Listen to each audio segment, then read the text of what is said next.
Igloo, le Mac de l'habitat. Bonjour, c'est Igloo, l'émission qui donne de l'air avec Cédric Simonin. Bonjour. Bonjour Eric. Vous allez bien? Ça va et vous? Toujours patron de Trianon Résidence? Toujours. Formidable. Aujourd'hui, on va parler de la qualité de l'air avec Nicolas Blondet. Bonjour. Bonjour. Soyez le bienvenu. On Merci parlera beaucoup de tout ça avec vous dans un instant. Vous êtes le responsable développement du label Intérieur. On en parle dans un instant. Oui. D'abord, une info du monde de l'habitat, Cédric. Oui, une info que je souhaite relayer. Petit souci de communication du gouvernement de la chaudière et pompe à chaleur à 1 €, si vous en avez entendu parler. Je pensais que vous parliez de Roselyne Bachelot, c'est marrant. Non, là je parle d'une annonce du ministre François de Rugy qui a semé la confusion dans les esprits. D'aucuns ont compris qu'un nouveau dispositif d'aide publique destiné aux ménages les plus modestes leur permettrait de remplacer leur ancienne chaudière par une nouvelle chaudière ou une pompe à chaleur pour seulement 1 €. Eh bien, pas du tout. Il s'agit en réalité d'offres de structures privées comme NG Home ou NG Home Service ou EFI, basées sur la combinaison de plusieurs dispositifs existants d'aide à la rénovation et non d'un nouveau dispositif public.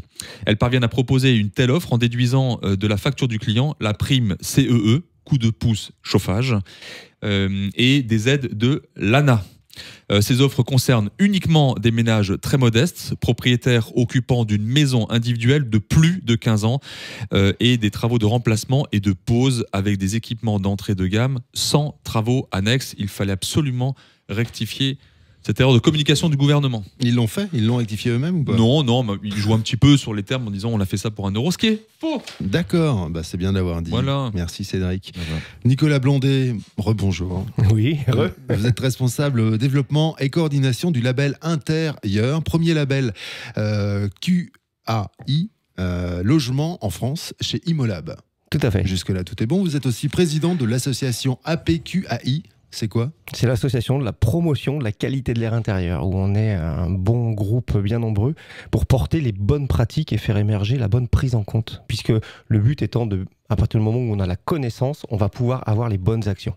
Alors la fameuse qualité de l'air intérieur qui paraît-il est plus mauvaise que l'air extérieur, ça paraît complètement dingue et c'est pourtant la réalité, on va en parler. Il paraît que c'est même mauvais pour la peau. La qualité de l'air, c'est important pour la peau. Alors, à l'intérieur, j'imagine qu'il y a même j'ai lu qu'il y avait des grandes boîtes de cosmétiques qui commençaient à fabriquer des produits pour la peau à cause de la pollution. Oui. Voilà, donc la pollution intérieure aussi. Oui, puisque la qualité de l'air intérieur est devenue un enjeu majeur de santé publique, comme vous venez de le dire. Et quand on parle de qualité de l'air les gens pensent souvent à la qualité de la pollution extérieure. On sait moins que les sources potentielles de polluants sont nombreuses à l'intérieur des logements. On va commencer à en parler. Déjà, pour pouvoir que tout le monde puisse comprendre ce que c'est, qu'est-ce que la qualité de l'air intérieur? Eh bien, la qualité de l'air intérieur, c'est l'air que l'on respire au quotidien et on va considérer par rapport à celui-ci, enfin l'univers dans lequel on vit et le potentiel d'émission de polluants de l'intégralité, je dirais, des matériaux qui nous entourent, mais également de ce que l'on a dans notre vie. Ça peut être nos vêtements, ça peut être nos meubles, ça peut être tout ce qu'on veut y adjoindre. Et vous parliez de cosmétiques, on peut parler également des huiles essentielles, de l'encens, des bougies et les plantes et les animaux et plein de choses. Le but étant pas d'être exogène complètement et de faire peur avec cette qualité d'air qui, on le sait, est 5 à 10 fois plus dégradée dedans que dehors. Mais en fin de compte, c'est un jeu d'équilibre sur lequel il faut faire attention. Il faut aussi faire attention à ce que celle de dehors, si elle est un peu chargée en pollution, qu'on ne laisse pas rentrer ce qui est néfaste pour pas surcharger encore à l'intérieur. Et après, bien pratiquer à l'intérieur en faisant bien ventiler, notamment. Alors, si c'est pollué à l'intérieur et pollué à l'extérieur, on n'ouvre pas les fenêtres, mais c'est quand même très pollué à l'intérieur. Donc on fait comment? Alors peut-être avant de... Oui. Pardon, j'ai anticipé, mais ça un me tout brûlait petit les peu, lèvres. Eric, c'est déjà une mauvaise qualité de l'intérieur. Qu'est-ce que ça implique, déjà dans un premier temps? Alors, une mauvaise qualité de l'air intérieur, ça implique en fin de compte qu'on va être sujet et mis en contact direct avec des polluants qui vont agir sur notre santé. Alors, une pollution intérieure, la première, la plus basique, c'est que par jour, quelques chiffres, on émet à 4 personnes, en gros, 12 litres d'air en suspension par jour. On prend une douche, on se lave, on respire, on fait la cuisine. Et donc cet air humide, il faut l'évacuer. Si jamais on ne l'évacue pas, qu'est-ce qui se passe? Il va rester résilient dans la maison, dans le logement, et il va créer de la moisissure. Et ces moisissures, c'est évidemment, on le conçoit, les bactéries qui vont avec, on va respirer cela. S'il y a quelques défaillances respiratoires, on vient les aggraver. Et ça peut être à l'origine aussi d'asthme, notamment. Alors pourquoi c'est un sujet qui est finalement tellement important ? Il est important parce qu'en fait, cette qualité de l'air, on l'a dégradée depuis des années et des années. Les politiques commencent à s'intéresser à ce qui se passe de nos véhicules. On va vers quoi ? On parle de plus en plus de l'électrique parce que les particules sont extrêmement présentes. Ces particules viennent passer à l'intérieur de nos poumons et à atteindre nos organes et puis venir déclencher tout un tas d'autres problématiques. Alors vous parliez des problématiques de peau, évidemment. Notre peau, on dit qu'entre guillemets, elle respire pour 10% de notre respiration, mais en fin de compte, on a beaucoup de choses qui passent par notre peau. Donc si on vient amener des huiles par-dessus ou du cosmétique ou dedans on va retrouver, on parle beaucoup des odorisants où il n'y a pas d'alumine dedans. Donc là ça aussi ça a des impacts. Du métal dans notre corps, ça a des impacts, on le sait. Donc, tous ceux qui font brûler chez eux des bougies ou qui utilisent des huiles essentielles doivent se dire qu'est-ce que je fais ? Je continue ? J'arrête ? Il faut le faire à petite dose. Il ne faut pas le faire en permanence ou des grosses doses, ça c'est évident. Et puis à partir du moment où on a aussi passé par exemple une bougie et puis ou l'huile essentielle, après il faut penser que ça va donner un bon air dans le logement au niveau de l'odorat, ça nous fait plaisir, mais d'un autre côté il va falloir aussi ventiler. On ne pense pas non plus spécifiquement à se dire tiens la cigarette c'est quoi aussi. On n'accepte pas une cigarette peut-être maintenant plus dans l'esprit, mais on accepte une bougie alors que c'est aussi une combustion. Très bien. Est-ce que, juste un chiffre, de mémoire, on doit passer 12 heures par jour dans son logement ? 90% du temps dans des lieux clos. Dans des lieux clos. Donc on est 17-18 heures par jour, peut-être même plus. Oui, parce qu'on est chez soi et puis on a l'entreprise aussi. Plus les voitures. Maintenant, est-ce que, si on avance un peu plus dans les conséquences liées à la santé, on a parlé d'asthme, est-ce qu'il y a d'autres conséquences encore sur la santé ? Alors d'autres conséquences, ça va être toutes les maladies chroniques qui vont être liées, l'asthme étant la première, mais après il va y avoir quand même des difficultés respiratoires notoires sur d'autres points. Mais l'asthme étant la plus, je dirais, représentative et marquée. Aujourd'hui, j'ai fait une petite crise d'asthme avant de venir. D'accord. Et c'est pour ça d'ailleurs qu'on entend très régulièrement qu'il y a de plus en plus de crises d'asthme. C'est l'une des causes. C'est l'une des causes et il faut savoir également qu'on a tout un tas d'autres maladies qui sont adjointes à cette qualité d'air puisque on sait que depuis 30 ans passés, on a 5 fois plus de cancers pour les enfants de moins de 16 ans. Mais par contre, c'est pas pour ça qu'on en meurt plus. C'est traité et puis c'est pris en compte. Et également, les pathologies respiratoires dans notre vie, on va être atteint 15 ans plus tôt dans notre vie qu'il y a 30 ans. Donc on sent qu'on a une dégradation et c'est des espérances de vie qui reculent, etc. également. Oui, et puis un autre chiffre, c'est que 30% de la population est cliniquement allergique. J'ai un chiffre de 50% en 2050. C'est ça. Donc quand on parle d'enjeux de santé publique, je crois que l'OMS l'a mis dans les trois premiers thèmes à traiter, oui. Absolument. Donc maintenant, faisons le rapport avec le logement, puisque le label intérieur traite de cette thématique entre qualité de l'air intérieur et le logement.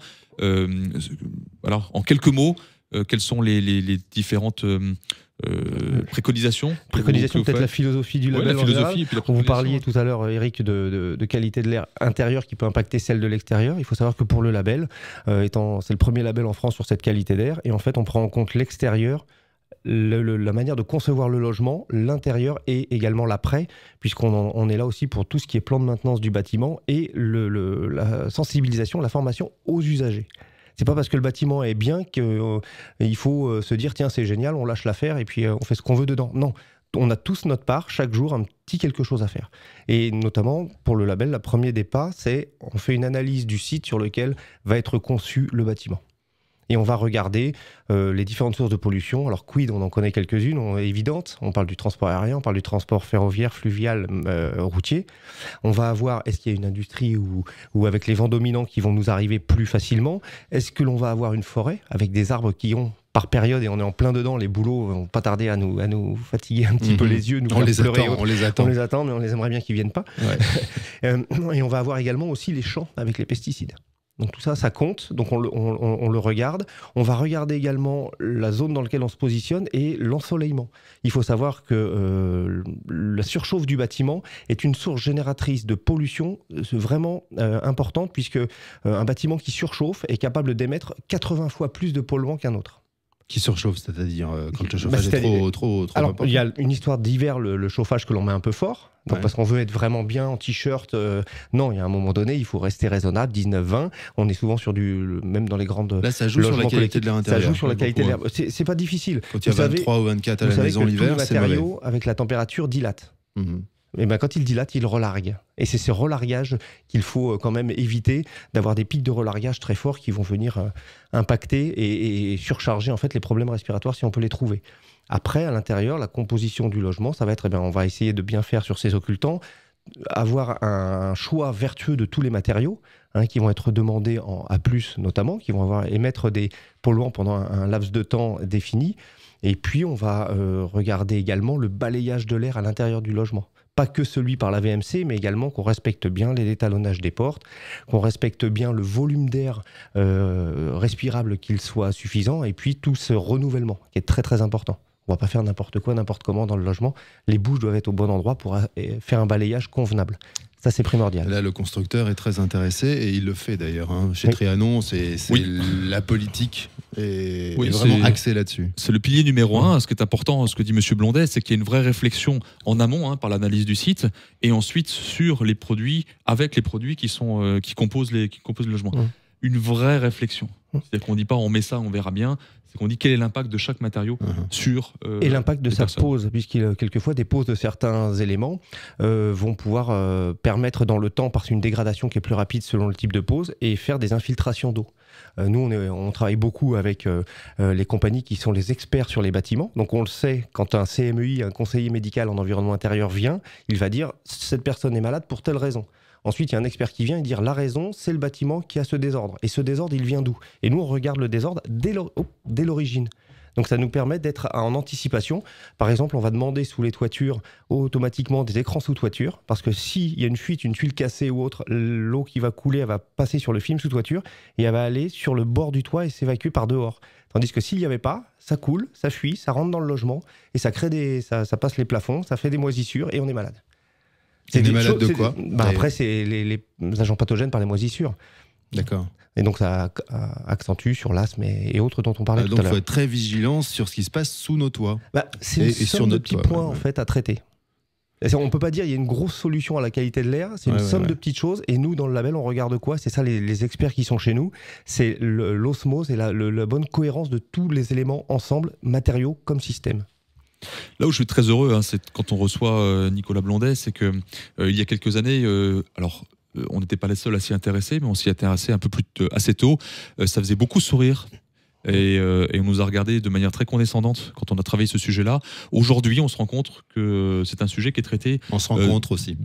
Pardon ? On se rencontre et on se rencontre. On se rencontre et on se rencontre sur ces sujets-là. On a fait une émission il n'y a pas longtemps avec un industriel Saint-Gobain, pour ne pas le citer, qui aussi a un vrai travail de recherche par rapport à cette qualité de l'intérieur. Donc tout le monde s'y met. Et je pense que les logements qui vont arriver pour la future réglementation 2020, on en a déjà parlé, intégreront en totalité, et c'est très très bien, cette notion de qualité de l'air intérieur. Très bien, merci beaucoup. Merci à vous. Merci Nicolas. Vous pouvez résumer en 30 secondes ce qu'on s'est dit aujourd'hui? Ce qu'on s'est dit, la qualité de l'air intérieur, il ne faut pas la prendre à la légère. Même et en fin de compte, par le biais de se sensibiliser, de se renseigner sur cette qualité d'air, comment on doit l'améliorer ou au moins ne pas la dégrader, ce sera déjà pas mal. Il faut s'attacher à prendre les conseils auprès des professionnels. Pourquoi pas demander un logement qui soit labellisé intérieur, INTAIR, c'est le petit jeu de mots, et surtout s'attacher à faire que nous, de notre côté, pour tout mettre en osmose, on va rendre l'invisible visible. Et à partir du moment où on sait qu'on a pris cette connaissance, on sait que tous nos gestes vont être quand même dirigés pour faire ce mieux. Et mieux respirer pour mieux vivre, c'est quand même un bel avenir, non ? Absolument. Merci beaucoup Nicolas Blondet. Merci Cédric Simonin. Merci Eric. Cette émission, elle est à partager sur Facebook, Igloo On Air, le Facebook d'Igloo. Et vous la retrouvez également en intégralité sur topmusic.fr et sur le site de Trianon Résidence. Et on la partage. On la partage. Et on va le faire. Oui, bien sûr. Merci messieurs. Merci. À très vite. Au revoir. Igloo, le Mac de l'habitat.